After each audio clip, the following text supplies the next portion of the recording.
I'm Donnie Anderson. I'm an RN. And I work for Barnabas Home Health Care.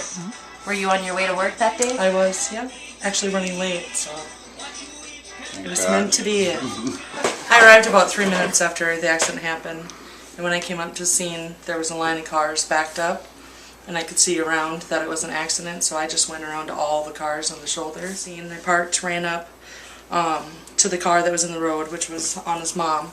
She was still in the car in her seatbelt, and there was a gentleman standing there, and I asked, "She okay?" And she said her shoulder had hurt, and then I smelled gas. So I'm like, "Ma'am, you need to get out of the car." So the guy grabbed her, and I grabbed her feet. We took her out of the car.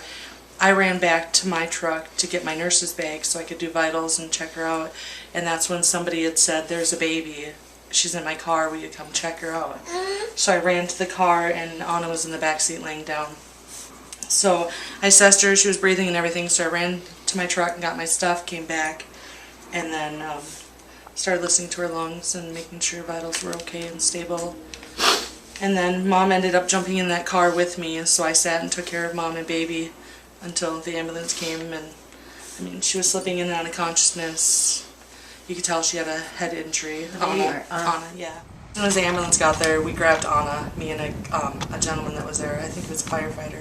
We both grabbed Auna and took her straight into the ambulance onto the stretcher. You're a hero.